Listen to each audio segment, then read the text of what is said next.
मैं हेमंत बघेल आप सभी का बहुत बहुत स्वागत करता हूं मेरे इस YouTube चैनल में। आज की इस वीडियो में हम लोग पढ़ने वाले हैं मौर्य सम्राट चंद्रगुप्त मौर्य के विषय में। मैंने इस वीडियो में चंद्रगुप्त मौर्य को संक्षेप में बताने की कोशिश की है, कम से कम समय में। वैसे अगर आप लोग चंद्रगुप्त मौर्य अथवा मौर्य साम्राज्य के विषय में डिटेल में पढ़ना चाहते हैं तो मेरे चैनल के प्लेलिस्ट में आपको डिटेल वाला वीडियो भी मिल जाएगा। तो हम लोग इस वाले वीडियो को शुरू करते हैं। चंद्रगुप्त मौर्य का संक्षिप्त इतिहास। चंद्रगुप्त मौर्य जो कि मौर्य साम्राज्य का संस्थापक था, इसका शासनकाल 323 ईसा पूर्व से 298 ईसा पूर्व तक था। तो ये चीज भी पूछा जाता है, ध्यान में रखिएगा। चंद्रगुप्त मौर्य के जन्म के संबंध में तो कोई जानकारी प्राप्त नहीं होती है कि इनका जन्म कहाँ हुआ था, कब हुआ था, लेकिन कई सारी पुस्तकों में इनकी जाति को लेकर के लिखा गया है। चंद्रगुप्त मौर्य के गुरु थे चाणक्य, जिनको कौटिल्य, विष्णुगुप्त आदि नामों से जाना जाता है। और ये जो चाणक्य थे ये तक्षशिला के प्राचार्य थे।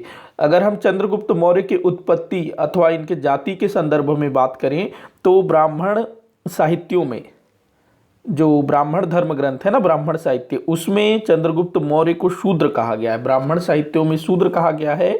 बौद्ध और जैन धर्म ग्रंथों में क्षत्रिय कहा गया है। जो बौद्ध और जैन धर्म ग्रंथ है उसमें क्षत्रिय कहा गया है और ब्राह्मण साहित्य में शूद्र कहा गया है। विशाख दत्त एक नाटककार थे, विशाख दत्त गुप्त काल के।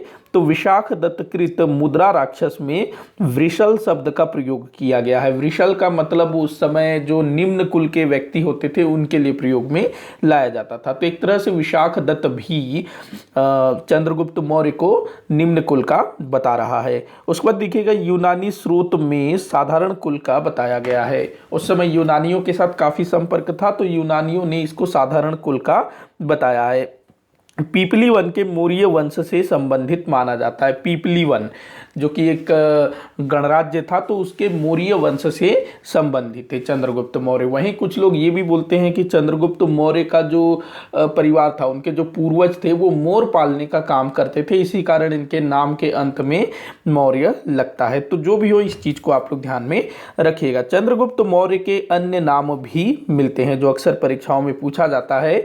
तो कुछ यूनानी इतिहासकार जो कि उस समय के थे, चंद्रगुप्त मौर्य के समकालीन या फिर उसके बाद के, तो उन्होंने चंद्रगुप्त मौर्य के लिए अलग अलग नाम प्रयुक्त किया है। स्ट्रेबो और जस्टिन, इन्होंने सेंड्रोकोटस बोला है। स्ट्रेबो और जस्टिन इन दोनों ने सेंड्रोकोटस बोला है। एरियन और प्लूटार्क इन दोनों ने एंड्रोकोटस बोला है। काफी बार पूछा गया है। फिलार्कस, इसने क्या बोला है? सेंड्रोप्टस। वही स्ट्रेबो, इसने अलग से चंद्रगुप्त मौर्य को पालीब्रोथस कहा है। दरअसल जो स्ट्रेबो है ना, इसने जो पाटलिपुत्र है, पाटलिपुत्र जो कि चंद्रगुप्त मौर्य की राजधानी थी, पाटलिपुत्र को बोला इसने पालीब्रोथा। पाटलिपुत्र को क्या बोला? पालीब्रोथा। और चूंकि चंद्रगुप्त मौर्य पाटलिपुत्र का शासक था तो संस्कृत में उसको पाटलिपुत्रक बोला जाता था, तो पाटलिपुत्रक को ही इसने बोला पालीब्रोथस। तो ये चीजें आप लोग ध्यान में रखिएगा। इसका आप लोग चाहो तो स्क्रीनशॉट ले सकते हो, अक्सर परीक्षाओं में ये पूछा जाता है। अगला है जो चंद्रगुप्त मौर्य को जैसे कि सेंड्रोकोटस बोला गया, काफी सारे लेखों में इसको सेंड्रोकोटस बोला गया है यूनानी साहित्य में।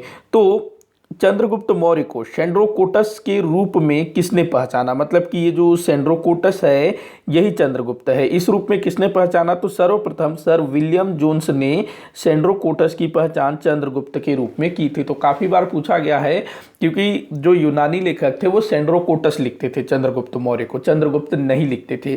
तो किस इतिहासकार ने सेंड्रोकोटस ही चंद्रगुप्त है यह किसने प्रतिपादित किया? तो सर विलियम जोन्स ने। काफी बार ये चीज पूछा गया है। चंद्रगुप्त मौर्य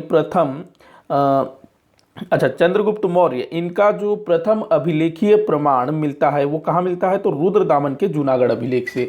अगर आपसे पूछा जाए कि चंद्रगुप्त मौर्य के विषय में सर्वप्रथम अभिलेखीय प्रमाण कहाँ से मिलता है, तो शक महाक्षत्र पर रुद्रदामन के जूनागढ़ अभिलेख से जानकारी प्राप्त होता है। तो ये चीज भी आप लोग ध्यान में रखिएगा। ये संस्कृत का वो था, अभिलेख था।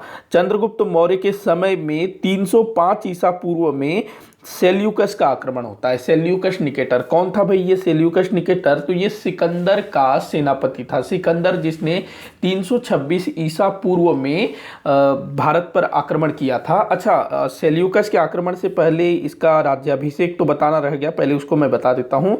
देखो, चंद्रगुप्त मौर्य इसने अपने गुरु चाणक्य के साथ मिल करके मगध साम्राज्य के जो शासक थे घनानंद, जो कि नंद वंश का शासक था, जो कि बड़ा क्रूर और अत्याचारी प्रवृत्ति का था।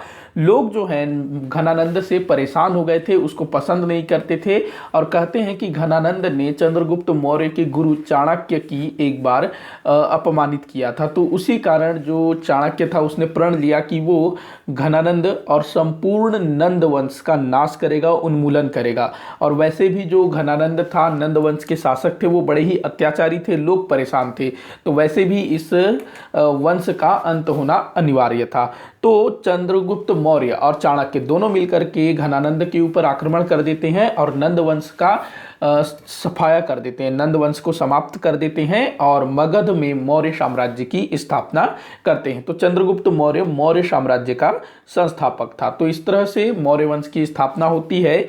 और 326 ईसा पूर्व में, देखो मौर्य साम्राज्य की स्थापना कब हुई थी? 323 ईसा पूर्व में। इसके 3 वर्ष पहले अर्थात 326 ईसा पूर्व में भारत में सिकंदर का आक्रमण हुआ था, राजा पोरस के साथ उसकी लड़ाई होती है। बाद में जब सिकंदर की मृत्यु हो जाती है तो उसका जो सेनापति था, सिकंदर का सेनापति सेल्यूकस निकेटर, ये जो है चंद्रगुप्त मौर्य के समय में भारत पर आक्रमण करता है। कब? 305 ईसा पूर्व में। इस समय चंद्रगुप्त मौर्य भारत में शासन कर रहा था और पूरा पश्चिमोत्तर भारत भी चंद्रगुप्त मौर्य के अधिकार में था। तो जो सेल्यूकस निकेटर था, ये पश्चिमोत्तर भारत से भारत में प्रवेश करने की कोशिश कर रहा था हिंदुकुश पर्वत की सीमा पर। तो वहीं पर जो है ये युद्ध लड़ा जाता है, जिसमें सेल्यूकस निकेटर बुरी तरह से हार जाता है, चंद्रगुप्त मौर्य इसमें जीत जाता है, ध्यान रखना। अब चूंकि सेल्यूकस निकेटर हार गया है तो उसने क्या किया? सेल्यूकस ने अपनी पुत्री हेलेना का विवाह चंद्रगुप्त मौर्य के साथ कर दिया था। काफी इंपॉर्टेंट है, काफी बार पूछा जा चुका है कि चंद्रगुप्त मौर्य ने किस विदेशी कन्या से विवाह किया था? तो हेलेना से, जो कि यूनानी थी, सेल्यूकस की पुत्री थी। उसके बाद देखिएगा, जो सेल्यूकस था उसने मेगस्थनीज नामक दूत को चंद्रगुप्त के दरबार में भेजा था। बहुत ज्यादा इंपॉर्टेंट है, काफी बार ये पूछा गया है मेगस्थनीज। तो मेगस्थनीज जो है सेल्यूकस के दूत के रूप में मौर्य साम्राज्य के दरबार में रहा करता था, अथवा चंद्रगुप्त मौर्य के दरबार में। तो ये ध्यान रखिएगा। मेगस्थनीज ने भारत में काफी लंबा समय व्यतीत किया और उसने एक पुस्तक लिखी इंडिका, भारत के संदर्भ में, भारत में जो भी उसने देखा उसको उसमें लिखा। तो ये भी आप लोग ध्यान रखिएगा। अच्छा, जो सेल्यूकस निकेटर था ना, उसने चंद्रगुप्त मौर्य से हारने के बाद कुछ क्षेत्र भी दिए। अपनी बेटी से तो विवाह करवाया ही करवाया, एक राजदूत भेजा, साथ ही साथ कुछ क्षेत्र भी चंद्रगुप्त मौर्य को दिए, जैसे कि अराक्रोशिया, जेड्रोशिया, पेरीपेमिस दई, ये सब क्षेत्र जो है चंद्रगुप्त मौर्य को प्राप्त हुए। बदले में चंद्रगुप्त मौर्य ने भी अपने ससुर को 500 हाथी उपहार स्वरूप प्रदान किया। तो ये चीज ध्यान रखना, सेल्यूकस के साथ युद्ध चंद्रगुप्त मौर्य का साम्राज्य। तो देखिएगा, चंद्रगुप्त मौर्य ने एक विशाल साम्राज्य की स्थापना की थी और इसका संपूर्ण साम्राज्य 4 प्रांतों में विभक्त था।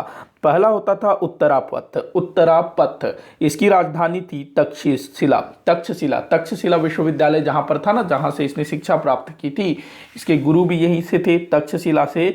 तो उत्तरापथ, इसकी राजधानी कहाँ थी? तक्षशिला में। उसके बाद दक्षिणापथ की राजधानी थी सुवर्णगिरी। उसके बाद अवंतिका की राजधानी थी उज्जैन और प्राची की राजधानी थी पाटलिपुत्र। तो ये 4 राज्य, या फिर कहें 4 प्रांत, या कहें कि चंद्रगुप्त मौर्य ने अपने साम्राज्य को 4 भागों में विभक्त कर रखा था। इसके बाद अगला हम लोग देखते हैं, जो कि काफी बार पूछा गया है। जितनी भी चीजें मैंने यहाँ लिया है ना, सभी परीक्षाओं में पूछे गए हैं, तो आप लोग ध्यान में रखिएगा।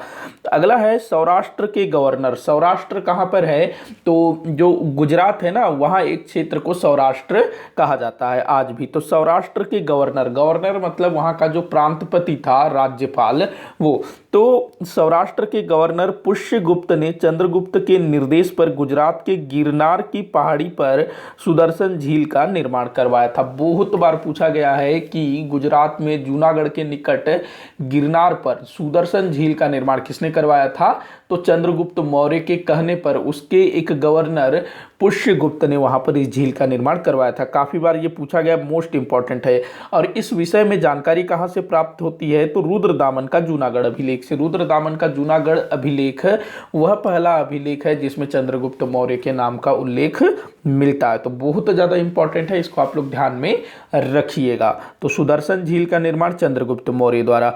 विशाल साम्राज्य पर शासन करने वाला चंद्रगुप्त भारत का प्रथम शासक था। कई बार पूछा गया है कि भारत का पहला महान सम्राट कौन था? तो चंद्रगुप्त मौर्य। और भारत का पहला महान साम्राज्य तो वो था मौर्य साम्राज्य। तो ये चीजें आप लोग ध्यान में रखिएगा। आगे बढ़ते हैं।